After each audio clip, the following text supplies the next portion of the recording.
ونعوذ بالله من شرور أنفسنا ومن سيئات أعمالنا من يهده الله فلا مضل له ومن يضلل فلا هادي له ونشهد أن لا إله إلا الله وحده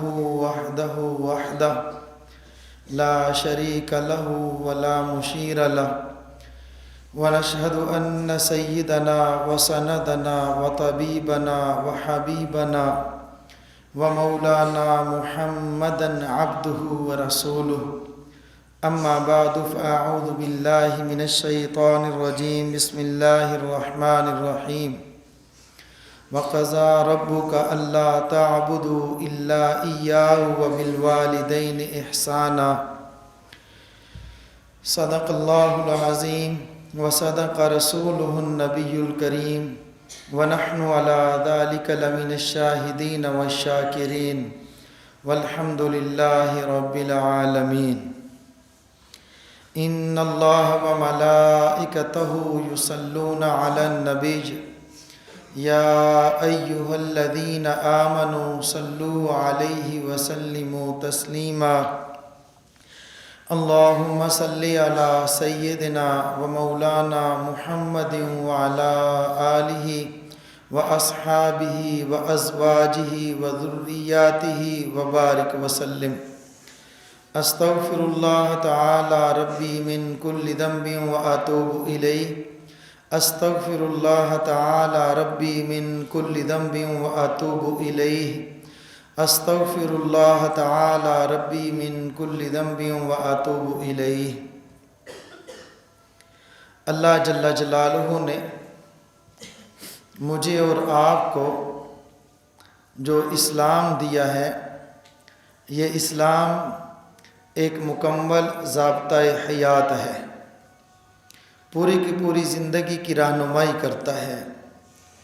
صرف اور صرف ایک جز، ایک حصہ اس کی رہنمائی نہیں کرتا، بلکہ بچپن سے لے کر 55 تک، بیت الخلاء سے لے کر بیت اللہ تک ایک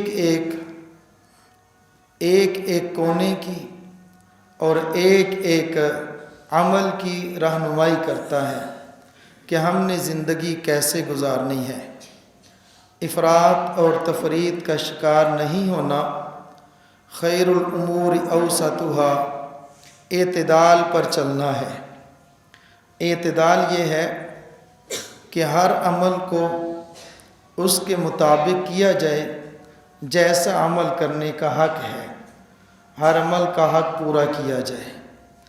اب دیکھا جائے تو بنیادی طور پر 2 حقوق ہیں، ایک حقوق اللہ، نمبر 2 حقوق العباد، اللہ کے حقوق اور اللہ کے بندوں کے حقوق۔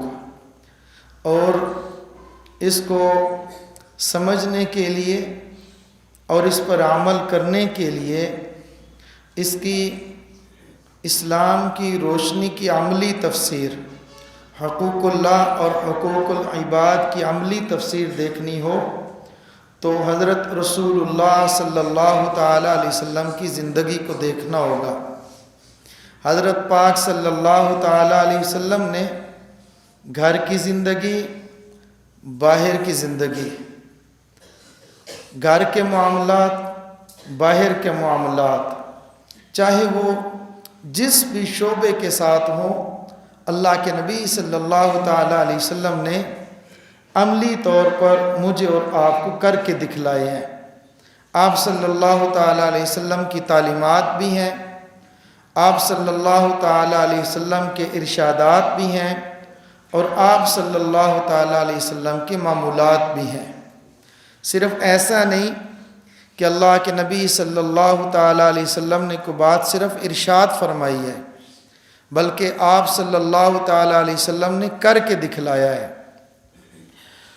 حقوق العباد اور حقوق اللہ اگر دیکھا جائے تو بہت سارے لوگ ایسے ہوتے ہیں جن میں اعتدال نہیں ہوتا، بہت سارے بظاہر نیک، پارسا، تہجد گزار، نفل پڑھنے والے، بار بار عمرہ کرنے والے ایسے ہوتے ہیں جن کی زبان سے دوسرے لوگ محفوظ نہیں ہیں، جن کے ہاتھ سے دوسرے لوگ محفوظ نہیں ہیں۔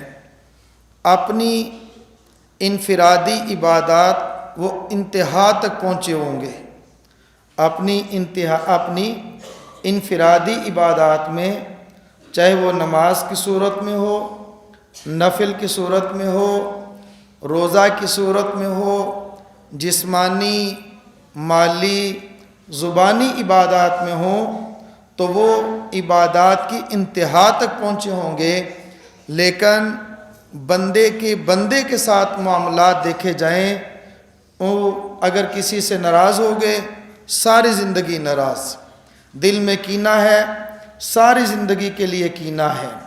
اور ایسے بھی لوگ ہوں گے جو عبادات نہیں کرتے، انفرادی عبادت نہیں کرتے، وہ حقوق العباد کو ہی اپنی زندگی کا مقصد سمجھ بیٹھتے ہیں۔ مثلا کسی کے لیے راستہ ہموار کر دینا، پل بنا دینا، سڑک بنا دینا، دریا سے کسی کی جان کو بچا لینا، کسی کے لیے گھر بنا دینا، وہ ان عبادات حقوق العباد پر تو لگے ہوں گے، لیکن سجدے کی توفیق نہیں ہوگی، لیکن روزے کی توفیق نہیں ہوگی۔ بظاہر وہ زبان کے بہت میٹھے ہوں گے، لیکن ان کو دوسری عبادات کی توفیق نہیں ہے۔ تو خلاصہ کیا ہے؟ انفرادی عبادات کرنے والے اللہ کے حقوق کو پورا فرما رہے ہیں، لیکن بندوں کے حقوق کو پورا نہیں کر رہے، اور وہ لوگ جو حقوق العباد کو پورا کر رہے ہیں وہ حقوق اللہ کو پورا نہیں کر رہے، دونوں کے اندر اعتدال نہیں ہے۔ ہم نے اعتدال پر چلنا ہے، حقوق اللہ کو بھی پورا کرنا ہے اور حقوق العباد کو بھی پورا کرنا ہے۔ میں 2-4 باتیں حقوق العباد کے ذیل میں عرض کرتا ہوں۔ حقوق اللہ پہ تو عموماً بات ہوتی رہتی ہے، جس کی ہمارے اندر بہت زیادہ کمی ہے۔ نمبر 1، ہمارے ہاں شکوہ اور شکایت بہت زیادہ ہے، بندوں پر شکوہ اور شکایت بہت زیادہ ہے، جس وجہ سے ہم دوسرے سے نفع حاصل نہیں کر پاتے۔ جب شکوہ کی عادت ہوتی ہے تو بیوی ہے، اس کو اپنے خاوند سے شکایتیں ہوں گی، جب سے میں اس گھر میں آئی ہوں میں نے خیر تو دیکھی نہیں، جب سے میں اس گھر میں آئی ہوں مجھے اس نے دیا کیا ہے، جب سے میں اس کے گھر میں آئی ہوں مجھے اس کے گھر سے کچھ ملا ہی نہیں ہے۔ تو وہ خاوند کی شکایتیں، خاوند ہوگا تو وہ اپنی بیوی کی شکایتیں، جب سے میرے گھر میں آئی ہے تو یہ نحوست ہی نحوست ہے، میرے کاروبار میں برکت نہیں ہے، میرے کاروبار میں ترقی نہیں ہے، میرے مال میں ترقی نہیں ہے، بیٹے نہیں ہو رہے، بیٹیاں نہیں ہو رہی، اولاد نہیں ہو رہی۔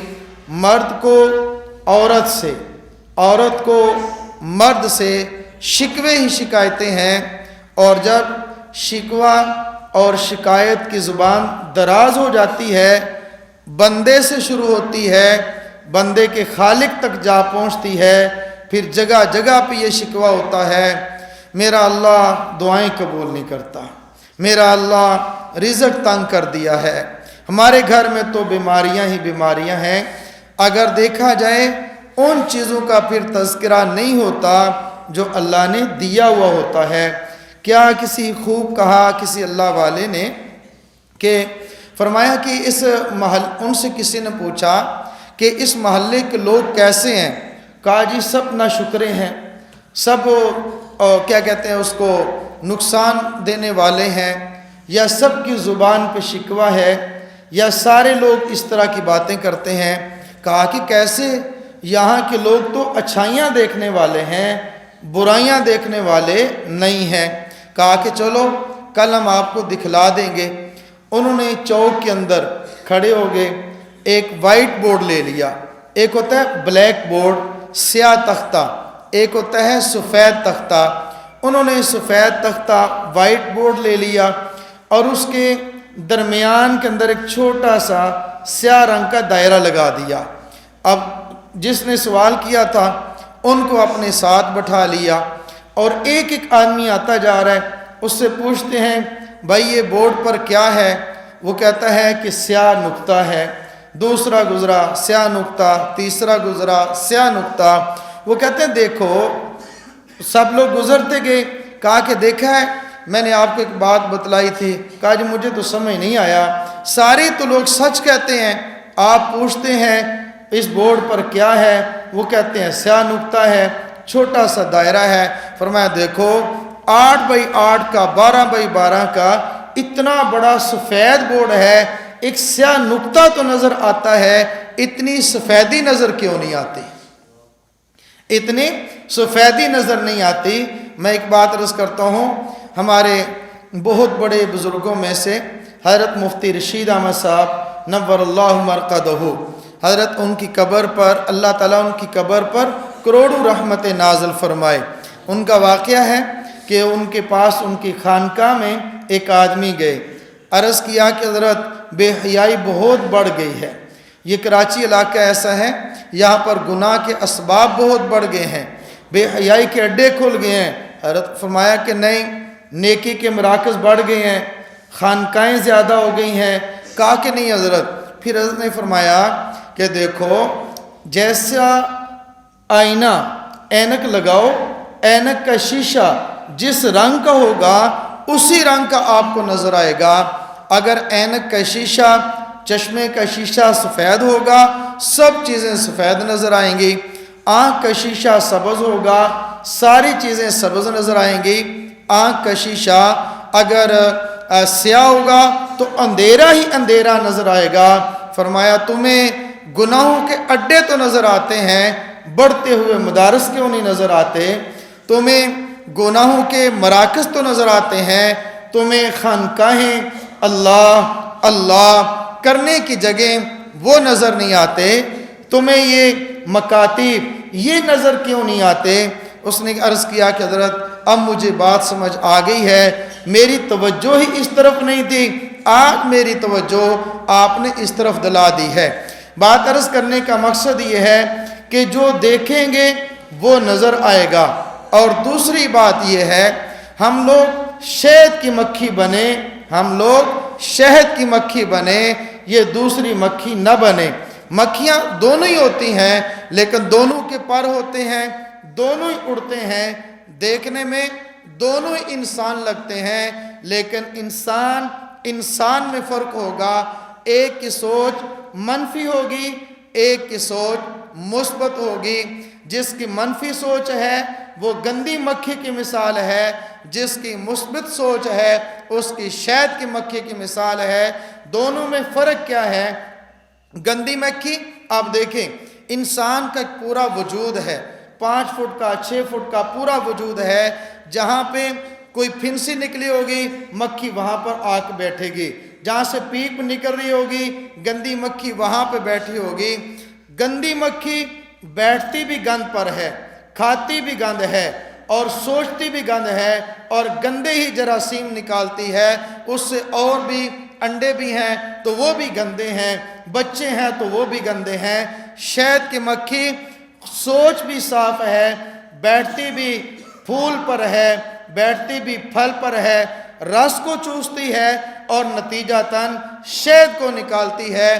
ہم لوگ اگر گندے انسان ہیں، گند پہ بیٹھیں گے، سوچ گندی، نتیجہ گندا، زبان سے باتیں گندی، اور کان سے سنیں گے تو وہ بھی گند، زبان سے کھائیں گے تو وہ بھی گند، آنکھ سے دیکھیں گے تو وہ بھی گند۔ اگر ہم شہد کی مکھی بن جائیں تو سنیں گے وہ بھی پاک باتیں، بولیں گے وہ بھی پاک باتیں، اور کہیں گے وہ بھی پاک باتیں، دل میں سوچیں گے تو وہ بھی پاک باتیں، اور دوسروں کے بارے میں ہمیں ان کی اچھائیاں نظر آئیں گی، ہمیں ان کی برائیاں نظر نہیں آئیں گی۔ جو گندی سوچ کا مالک ہے چلتے ہوئے انسان کو وہ نہ اس کے لباس کو دیکھے گا، نہ اس کے کردار کو دیکھے گا، نہ اس کے اعمال کو دیکھے گا۔ اگر ایک اس نے زندگی میں اس کی برائی کو دیکھ لیا، اسی کے تذکرے، ایک میں بیٹھا اسی کا تذکرہ، محفل ملی اسی کا تذکرہ، مجلس ملا اسی کا تذکرہ، لوگ پوچھیں تب بھی اس کا تذکرہ، نہیں پوچھیں خود سے بتلائے گا فلاں تو ہے ہی ایسا، میں نے تو اس کو ایسا پایا، میں نے تو اس کو ایسا پایا۔ اگر ایک آدمی اچھا ہوگا وہ ہزار برائیوں کو نہیں دیکھتا، اس کی اچھائی کو دیکھتا ہے، اچھائی کو بیان کرے گا، اچھائی کو لوگوں کے سامنے وہ پھیلا دے گا۔ میرے محترم دوستو، ایک ہے میں نے عرض کیا کہ ہم لوگ مرد ہیں اس کو بیوی پہ شکوے، اور بیوی ہے تو اس کو مرد پہ شکوا۔ یہی وجہ ہے چھوٹی چھوٹی باتیں ہمارے گھروں میں لڑائی جھگڑے کا ذریعہ بن جاتی ہیں۔ اگر یہی گھر کے اندر ہونے والے لڑائی اور جھگڑے کو ہم کہہ کر یہ کیوں نہیں اس کو ختم کر دیتے، صبر کر لیں، معاف کر دیں۔ حضرت ہمارے دادا پیر حضرت حکیم اختر صاحب نور اللہ مرقدہ فرماتے ہیں کہ گھر کے اندر ایک عورت ہے اور وہ بیوی ہے، اس سے ہزاروں قسم کا نفع حاصل ہو رہا ہے، لیکن ایک دن اس سے پانی کے اندر، یعنی اگر اس کو سالن کے اندر نمک زیادہ ہوا، اس کے روٹی ٹیڑھی ہو گئی، کچی پک گئی، روٹی اٹھائی اس پہ منہ پہ مار دے، سالن اٹھایا، اٹھا کے پھینک دیا، کہہ دیا تجھے سالن بنانا نہیں آتا۔ وہ اللہ کے بندے 4 سال 10 سال ہو گئے اچھا سالن اس کے ہاتھ سے کھاتے ہوئے، ایک دن کچا سالن یا نمک زیادہ ہے کھا لے گا تو کیا فرق پڑے گا؟ اگر اس سے ایک دن اس نے پکی روٹی کھاتا رہا، آج تھوڑی سی کچی روٹی مل گئی تو اس سے کھا لے گا تو کیا فرق پڑے گا؟ اور دوسرا فرمایا اگر وہ عورت غریب نہ ہو، وہ عورت اس سے کمزور نہ ہو، وہ کمزور ہے تو اس پہ ظلم ہوتا ہے۔ اگر ہو اس کی بیوی لیکن بیٹی ہو کسی ایس پی کی، اگر وہ ہے اس کی بیوی لیکن بیٹی ہے کسی بہت بڑے افسر کی، اس پہ سالن مارنا تو دور کی بات ہے، اس کے سامنے یوں دم دبائے پھرے گا، اس کی خدمت اطاعت میں رہے گا۔ کیوں؟ اس کے ذہن میں یہ بات آئے گی بیوی تو میری ہے، بیٹی ایس پی کی ہے، بیوی تو میری ہے لیکن بیوی میری ہے، بیٹی بادشاہ کی ہے۔ فرمایا یہ تو دیکھو بیوی تمہاری ہے لیکن بندی یہ اللہ کی ہے، اور اللہ رب العزت تم سے سفارش کر رہے ہیں وَعَاشِرُوهُنَّ بِالْمَعْرُوفِ، ان کے ساتھ اچھا معاملہ کرو۔ حکم کس نے دیا؟ میرے اللہ نے دیا ہے۔ سفارش کس نے کی ہے؟ اللہ نے کی ہے۔ اگر یہ اللہ کی بندی سمجھ کر کم از کم اس پر نرمی کر لے گا، اللہ قیامت کے دن اس پر نرمی فرمائیں گے۔ صرف ایک بات نہیں، ہر بات اگر ایک آدمی سے غلطی ہو جائے، ایک آدمی سے قصور ہو جائے، ایک آدمی سے خطا ہو جائے اور وہ آدمی آ جاتا ہے مجھے معاف کر دیں، مجھے معاف کر دیں، اگر معافی کے لیے آ جائے ہم تو اور شیر ہو جاتے ہیں، اس پر دلیر ہو جاتے ہیں۔ تم نے کیا کیوں ہے؟ تم نے یوں کیوں کیا؟ تمہیں ہمت کیسے ہوئی؟ تمہیں جرت کیسے ہوئی؟ اگر ہم یہ کر دیں، ہمارے حضرت یہ فرماتے ہیں جس آدمی کو یہ توقع ہو کہ میں خود گناہگار ہوں، کل قیامت کے دن میرا اللہ مجھے معاف کر دے گا، تو وہ اللہ کے بندوں کو معاف کر دے، اللہ کے بندوں کو اس نیت سے معاف کرے اے اللہ میں نے تیرا بندہ سمجھ کر معاف کر دیا تو مجھے کل قیامت کے دن معاف کر دینا۔ اللہ اس کو معاف فرما دیتے ہیں۔ اور زندگی میں بعض کا تو ہوتا یہ ہے کسی کی چھوٹی سی غلطی سے ہم اس کو سزا دیتے ہیں لیکن اس کے بہت بڑے نفع سے محروم ہو جاتے ہیں، بہت بڑے نفع سے محروم ہو جاتے ہیں۔ ایک بزرگ ہیں، انہوں نے کہاوت کو بیان کیا ہے، کہانی بیان کی ہے اور بیان کر کے سمجھایا ہے، سبق دیا ہے۔ فرمایا ایک آدمی تھا تو وہ تاجر تھا، خوشبو کی اس کی دکان تھی، خوشبو کی دکان ہے اور اس نے ایک طوطا پال رکھا ہے، اور طوطا جو تھا وہ بڑی پیاری باتیں کرتا، جو بھی لوگ اس کے پاس جاتے اگر وہ مالک دکاندار یا وہ مالک طوطے کا وہ بات کرے نہ کرے، طوطا اس سے پوچھتا السلام علیکم، وعلیکم السلام، کیا حال ہے، کیسے آئے ہو، کہاں سے آئے ہو۔ اس نے یہ باتیں یاد کی ہوئی تھی۔ اب لوگ اس کے پاس زیادہ جاتے، کہتے یار خوشبو لینی ہے نا تو خوشبو وہاں سے لے لیں گے، جب وہاں سے لیں گے تو وہ طوطے سے باتیں بھی کر لیں گے، خوشبو بھی لے لیں گے۔ اب اس کے پاس گاہکی بڑھتی جا رہی ہے، بڑھتی جا رہی ہے، اس کو اتنا رش پڑ جاتا کہ اس کو باری نہیں آ رہی آرام کرنے کی اور سکون کرنے کی، اتنے زیادہ لوگ اس کے پاس گاہک آتے جا رہے ہیں۔ ایک دن وہ جو طوطا تھا وہ کیا کہتے ہیں، اس نے کہیں جانا تھا، مالک نے کہیں سفر پہ جانا تھا، تو اس نے کہا کہ چلو ایسا کرتے ہیں، اور تو جگہ نہیں ہے، اسی دکان کے اندر ہی اس کو بند کر دیتے ہیں۔ باہر تالا لگا دیا، اب وہ طوطا اندر ہے، تو کسی سوراخ سے بلی آ گئی۔ اب بلی آئی، اس نے طوطے پر حملہ کیا۔ اب طوطا پھڑ پھڑاتا ہے، کبھی ادھر کبھی ادھر، جب ادھر اڑا ادھر کی شیشیاں گر گئیں، ادھر گرا تو اس کی شیشیاں گر گئیں۔ اب جب صبح ہوئی وہ مالک آیا، اس نے دکان کو کھولا، دیکھا طوطا زخمی تو ہے، لیکن اس نے دیکھا کہ اس کی خوشبو کا نقصان ہوا پڑا ہے، کچھ بلی نے اس کو کیا کہتے ہیں اس کو زخم لگائے، اور کچھ اس کے مالک نے اس کو اتنا مارا اس کو گنجا کر دیا۔ اب وہ طوطا جو ہے بالکل مالک کا طوطا تو ہے لیکن اس نے بولنا بند کر دیا، بالکل خاموش ہے۔ اب دوسرا دن اس نے شیشیاں وغیرہ تو سیدھی کر دی، لوگ آئے، طوطا بولتے ہی نہیں۔ دوسرے دن آئے، طوطا نہیں بولتا۔ تیسرے دن گاہک آ رہے ہیں، اس طرح آہستہ آہستہ گاہک ختم ہو گئے، ایک بھی گاہک نہ رہا۔ تو اس نے کیا کہا، ایک دن ایک فقیر آیا، فقیر جو تھا وہ گنجا تھا، اس کے سر پہ بال نہیں تھے، تو کہتے ہیں طوطا بولا تو صحیح، اس نے فقیر کے آتے کہا، کہتے تجھے تیرے مالک نے مارا تو نہیں، کہتا ہے تو نے اپنے مالک کی شیشیاں تو نہیں توڑی؟ اس نے کہا کہ نہیں۔ کہا کہ میں نے سمجھا تجھے بھی تیرے مالک نے اس لیے مارا ہے کہ تو نے شیشیاں توڑ دی ہیں۔ یہ جملہ کہا، اس کے بعد پھر وہ چپ ہے۔ اب وہ مالک اس کے منتیں کرتا ہے، ترلے کرتا ہے کہ بول تو صحیح، تیرے بولنے سے میرا کاروبار چلا ہوا ہے، لیکن اب وہ کیا کہتے ہیں اس کا کاروبار اس نہج پہ نہیں آ رہا، لوگوں نے چھوڑ دیا۔ فرماتے ہیں کہ دیکھو عورت ہے اور بیوی ہے، بیوی خصوصاً اس سے نفع حاصل کر لو، یہ بولتی بھی ہے تب بھی نفع حاصل کر لو، نقصان دیتی ہے تب بھی اس سے نفع حاصل کر لو۔ اپنے اس طوطی کی طرح، اپنے اس طوطے کی طرح اس کو مارو پیٹو نہیں، مارنا پیٹنا ہے تو مناسب سزا دو، اس میں اس کا جرم بھی نہیں ہے۔ کبھی ایسا ہوتا ہے گھر کے اندر بیوی ہے، اس سے کوئی غلطی خطا ہو گئی، ہم اس کو سزا پہ سزا دیے جا رہے ہیں۔ میرے محترم دوستو، ایک بزرگ تھے، اللہ والے تھے، میں نے پہلے عرض کیا ہم دوسروں کو معاف کرنا سیکھیں، ہم دوسروں کو معاف کرنا سیکھیں۔ ہم لوگ معاف نہیں کرتے اور یہ جرائم بڑھتے جاتے ہیں یہاں تک کہ موت آ جاتی ہے، دلوں میں قدورتیں، دلوں میں یہ نفرتیں ہم لے کے زندہ ہوتے ہیں، پھر قبر میں چلے جاتے ہیں۔ تو اپنی نفرتوں کو، اپنی قدورتوں کو اگر کوئی آدمی نقصان بھی کر دے تو اس کو اللہ کی رضا کے لیے معاف کریں۔ معاف کرنے کا ایک ذریعہ، ایک بہت بڑے عاشق رسول تھے، ان کا ایک واقعہ لکھا ہے۔ آپ یہ سوچنا کہاں دور کی سوجی ہے، ان کو کہاں دور کی سوجی ہے۔ پہلے میں ایک بات عرض کرتا ہوں، اس کے بعد یہ واقعہ عرض کرتا ہوں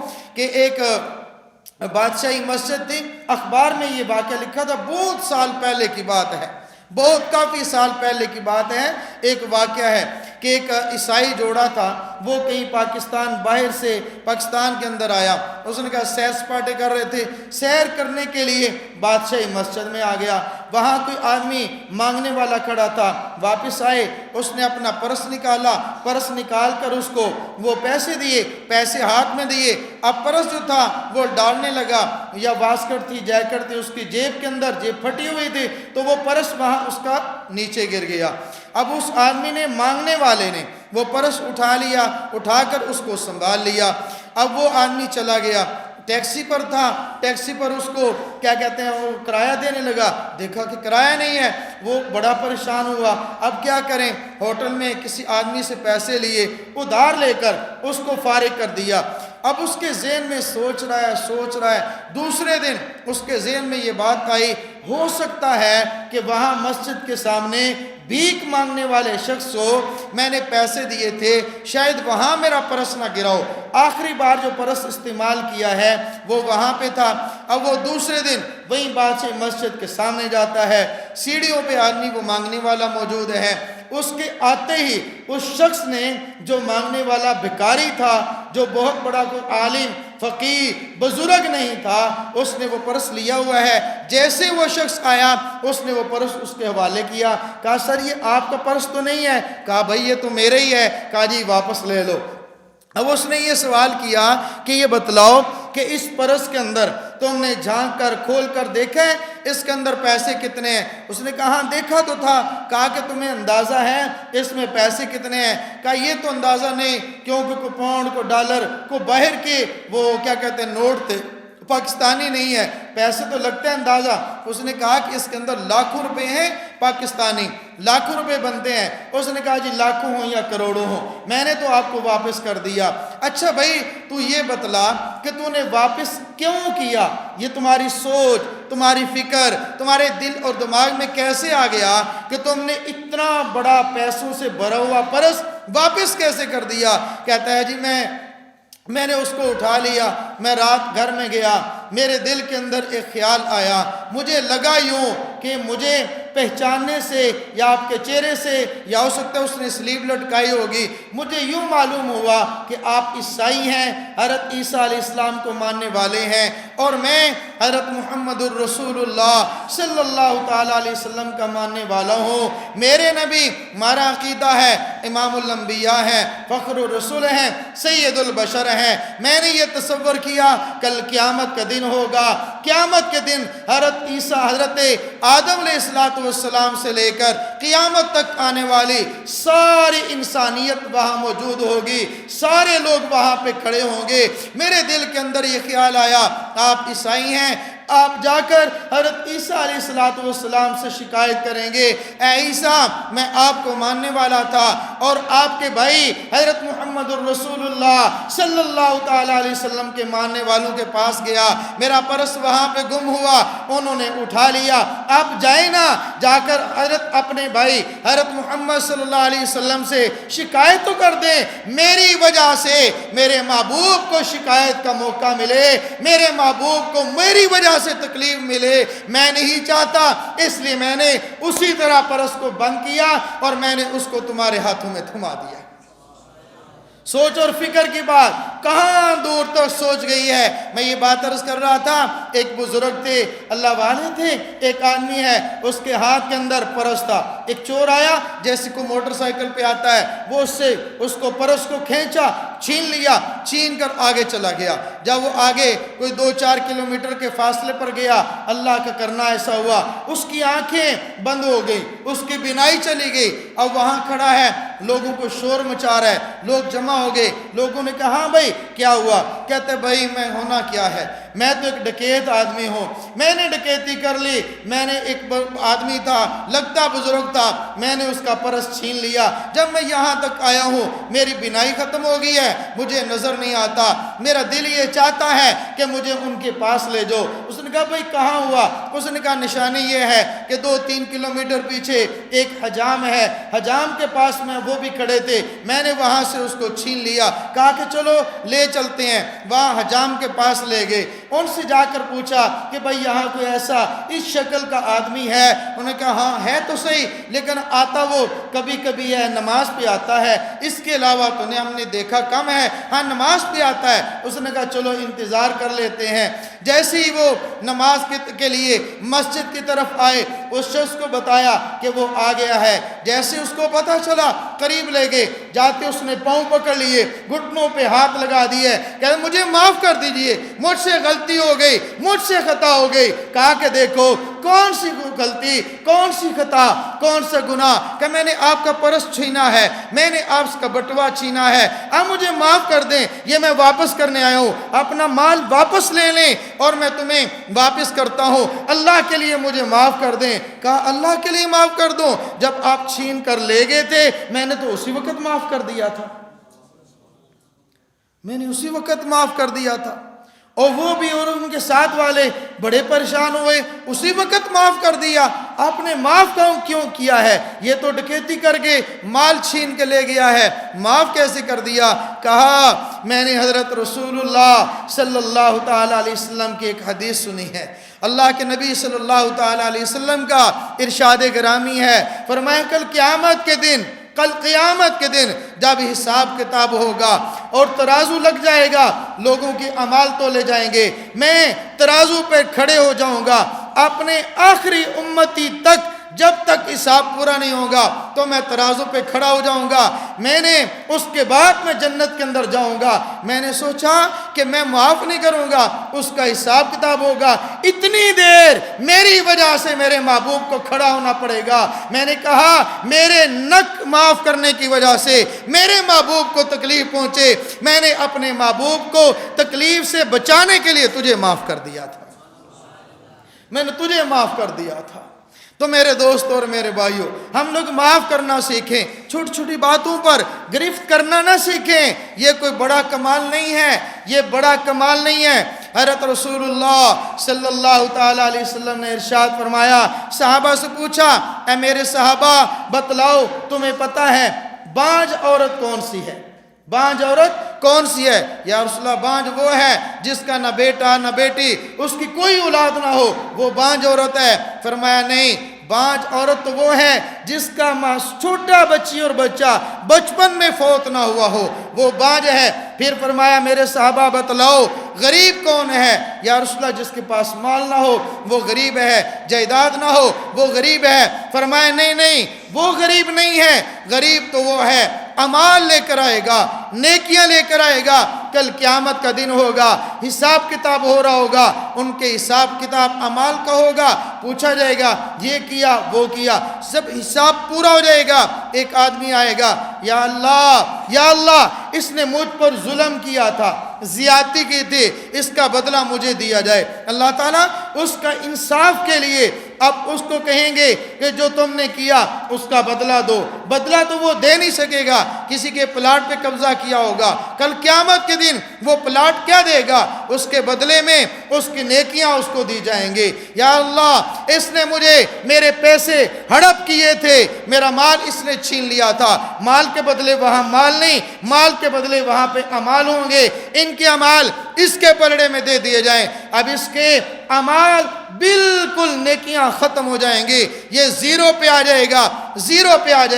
اس کے بعد پھر بھی کچھ لوگ ہوں گے، یا اللہ اس نے مجھ پر زیادتی کی، ظلم کیا، انصاف نے کیا، مجھ پر زیادتی کی ہے. اب فرمایا اب ان کے گناہ اس کے پلڑے میں رکھ دیے جائیں. فرمایا یہ غریب انسان ہوگا، کتنے نیکیاں لے کر آیا ہوگا، آج اس کے پاس ایک بھی نیکی نہیں ہے. میرے محترم دوستو اور میرے بھائیوں، ہم معاف کرنے والے بنے. اللہ کے نبی صلی اللہ تعالیٰ علیہ وسلم نے ارشاد فرمایا جس کا مفہوم یہ ہے، فرمایا میرے صحابہ تمہیں معلوم ہے پہلوان کون ہے؟ عرض کی یا رسول اللہ جو اکھاڑے کے اندر اپنے مد مقابل کو پچھاڑ کے رکھ دے، اس کو گرا کے رکھ دے. فرمایا نہیں، پہلوان وہ ہے طاقت اور قوت کے باوجود کسی پر ظلم نہ کرے، اور اگر کسی نے غلطی کی ہے تو اس کو معاف کر دے.